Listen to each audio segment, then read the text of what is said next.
주신 은혜에 감사하는 5분 묵상입니다. 오늘 말씀은 창세기 13장 14절에서 18절로 약속을 붙잡고 눈을 들어 하나님을 바라보라는 제목으로 은혜를 나누도록 하겠습니다. 목초지 확보를 위한 갈등으로 인해 아브람과 롯은 헤어졌습니다. 고향에서부터 함께하였던 조카 롯이 떠난 후 하나님께서 아브람을 찾아오셨습니다.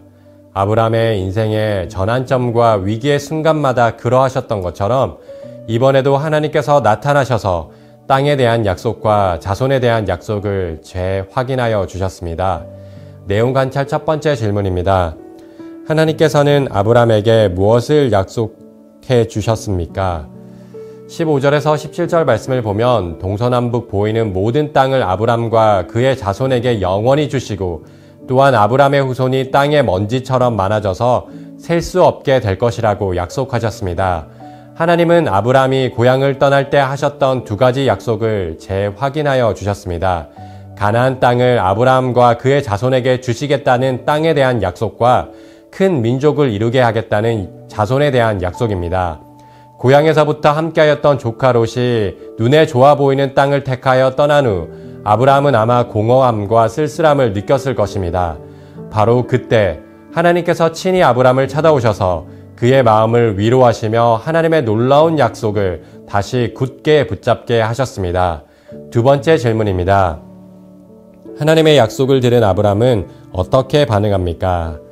18절 말씀을 보면 아브람은 헤브론으로 이동하며 마므레 상수리 숲을 곁에 장막을 세우고 그곳에 제단을 쌓았습니다.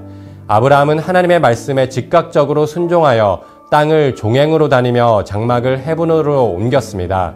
그리고 그곳에서 제단을 쌓고 하나님을 예배하였습니다.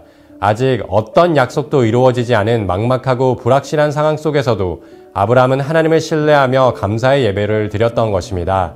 아브라함은 단지 축복 자체가 아니라 그 축복을 주시는 하나님과의 친밀한 관계가 핵심임을 알았기 때문입니다. 또한 약속 자체가 아니라 그 약속을 이루시는 하나님과의 관계가 더 중요함을 깨달았기 때문입니다. 영과 묵상입니다. 아브라함이 남쪽 헤브론으로 이동해 제단을 쌓은 이유는 무엇입니까?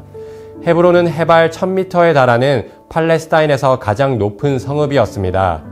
헤브론은 산악지대임에도 불구하고 주변 샘물과 시냇물이 풍부하여 농업과 목축업에 적합한 지역입니다.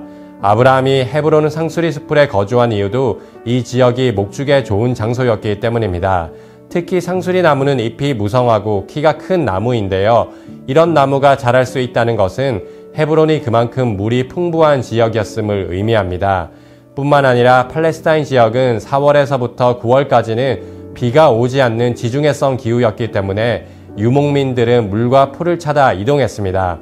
이런 건기에는 가축들을 샘물과 풀이 있는 고산지대로 데리고 갔는데 헤브론이 바로 그런 조건을 갖춘 땅이었습니다.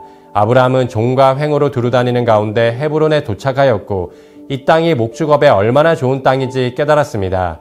하나님께서 자신을 위해 최적의 땅을 예비하셨음을 알고 그곳에 제단을 쌓고 하나님께 감사의 예배를 드렸던 것입니다. 느낀 점입니다. 땅도 없고 자녀도 없는 불확실한 상황 속에서도 하나님의 언약을 신뢰하며 감사의 제사를 드리는 아브람을 보며 무엇을 느낍니까? 먼저 믿음은 아무것도 보이지 않는 막막한 상황 속에서도 눈을 들어 하나님의 약속을 바라보는 것임을 깨닫습니다. 롯이 떠난 후 하나님은 아브람에게 눈을 들어 동서남북을 바라보게 하셨습니다.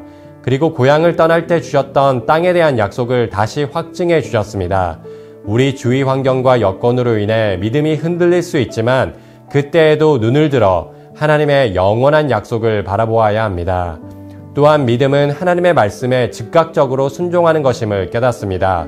아브라함이 눈을 들어 바라보았을 때 그 땅은 조카 롯이 택한 비옥한 땅보다 좋아 보이지 않았을 것입니다. 그러나 아브라함은 눈앞의 현실에 실망하거나 하나님을 원망하지 않았습니다. 아브라함은 하나님의 말씀에 순종하여 두루다녔고 하나님께서 예비하신 땅 헤브론을 발견하였습니다.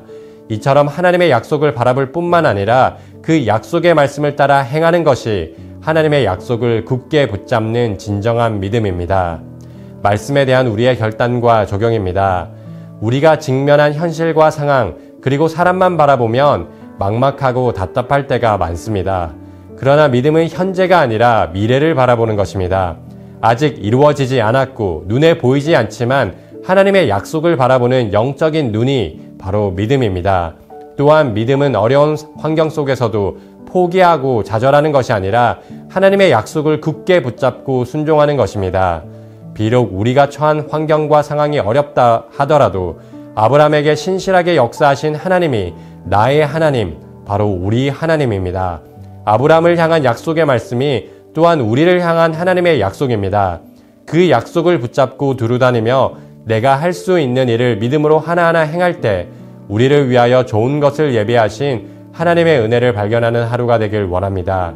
감사와 기쁨의 제단을 쌓으며 하나님을 예배하는 하나님과 깊은 교제를 누리는 가장 큰 복이 충만하길 소망합니다. 이 시간 함께 합심하여 기도하겠습니다. 복 자체가 아니라 복을 주시는 하나님, 약속 자체가 아니라 약속을 이루시는 하나님과의 관계가 가장 중요함을 깨닫게 하소서. 비록 상황과 환경이 어렵더라도 하나님의 약속을 바라보며 말씀에 순종하는 믿음의 삶 되게 하소서. 우리 거룩한 문 성문교회가 감사와 기쁨의 제단을 쌓고 하나님을 예배할 때 하나님의 선하심과 위대하심을 더욱 맛보아 알게 하소서.